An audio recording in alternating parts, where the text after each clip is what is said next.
has an official daily magazine. It's a show daily, if you will, and our next guest is responsible for keeping it jam-packed with interesting info on consumer tech and home appliances and a lot of the goodies that are here at IFA every year.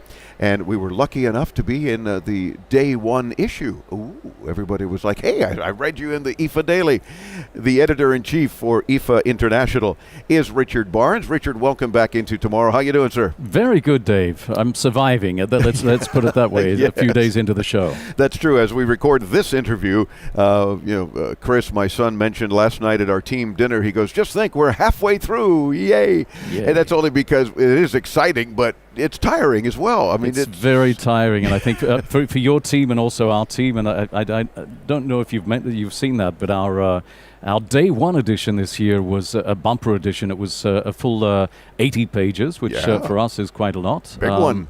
A big one, and day two edition was 72 pages. So getting out so many pages in a couple of days for us, that was a bit of an exploit. Well, and you got to crank these things out like overnight. I mean, that's the whole idea at a big trade show. You have a daily show, a show daily, I guess I should say, and you're taking pictures of things that occurred late yesterday, but they're already in this morning's edition. It's like the good old days of newspapers that actually get the news and get it out quickly. It's a funny thing, my background before.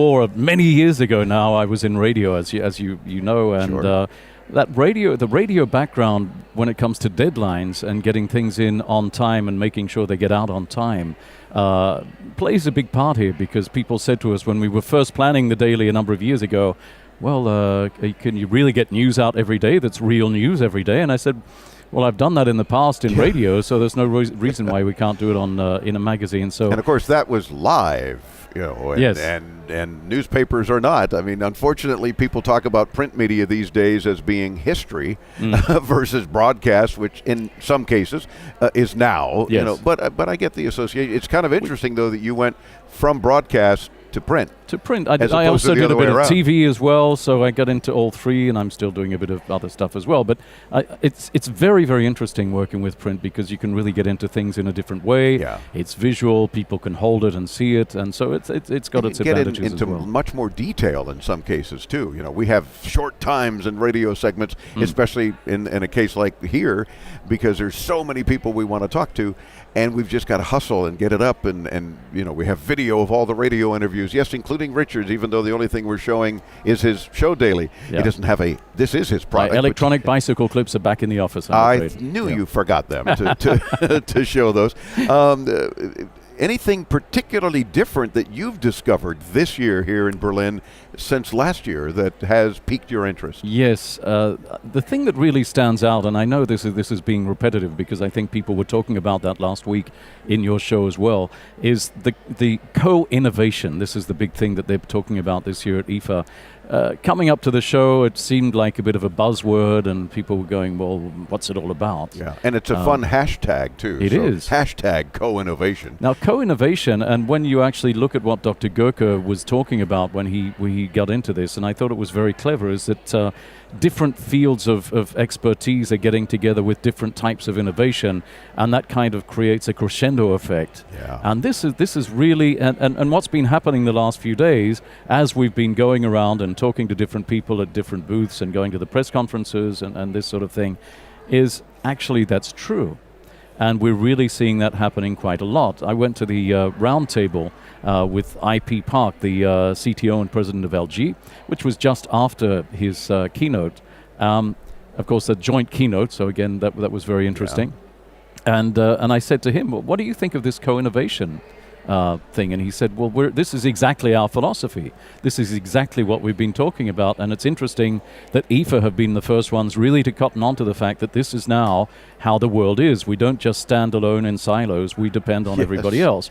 And we build a kind of an ecosystem around us of different companies and expertise. This particularly also talking about the new technologies that they're getting into, which really require that kind of expertise coming from different areas. They can't develop it all themselves. Yeah, exactly. In fact, Jens Heitecker, the IFA director and senior VP of Messe-Berlin, et cetera, executive director, I mean, they're always getting promotions and changing titles, hard to keep up. But he was on the show last week kicking off the broadcast and talked a lot about the whole idea of cooperation and innovation. Therefore, they coined the term co-innovation. Yeah. And you're right, it makes absolute sense. And many companies absolutely now depend on that sort of cooperation to innovate. And without it, and networking and so forth, and a lot of that being done here, especially where we sit in the middle of IFA Next, startup companies and new to market products, and just a lot of excitement there. There are companies that are just networking with each other across the aisle that didn't even know each other until they came here. One of the interesting things, and talking about the co-innovation, is our Day 4 edition, which is for the Monday of the show, is we've been putting that together. It's not quite out yet, but normally we do an interview with one person every time, and everybody, when we go to interview them now, says, well, we've got two people we've got to interview. One is from our company, and the other is from the company that we're working with. Yeah, there's a partner we'd want to include. That's one of our partners, and it's like, wow. And almost all the interviews in Day 4 edition are double interviews. And I went, well, this is it. This is the co-innovation. Yeah. Just a quick thing I wanted to mention as well is the when we hear from the companies, they come and communicate with us at this show, and different ones do it on very different levels. Yeah. Some not at all. Some not at all. And some do a very good job of communicating with us media folks so that we can help get their word out. Surprise on the day one of the show when there was the keynote from LG. Within less than 5 minutes of the start of the keynote, LG had a press release and photos to our inbox in the mail. And I thought that Ken Hong is responsible worldwide for their PR. And I wanted to give him a pat on the back because I've never seen something quite so efficient. And that also, I think, gets a pat on the back. Oh, for sure, because there are companies that will typically send out a press release and or with pictures, what have you, after the keynote. But when it's during the keynote, and it only just started, clearly they were taking pictures during rehearsal, but it all matched up nicely. Perfectly. And we all had the much needed information to move forward quickly right after their... Very clever, and I think that's a sign of, to me, that's great corporate communication, and that's I think that really is something that the others should try and perhaps imitate a little bit better, because some others have not even communicated about their keynotes or indeed their press conferences. Yeah. This really is something that they have to work on. Well, we'll let you get back to your busy schedule as you roam the show floors as well and continue your interviews.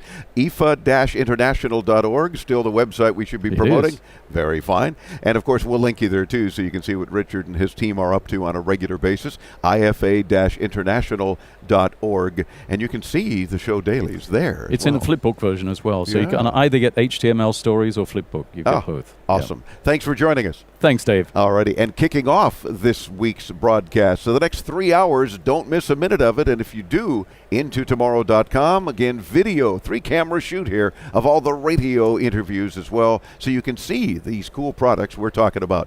Intotomorrow.com. I'm Dave Graveline. More from here in Berlin, Germany, and the center of IFA Next on the Advanced Media Network.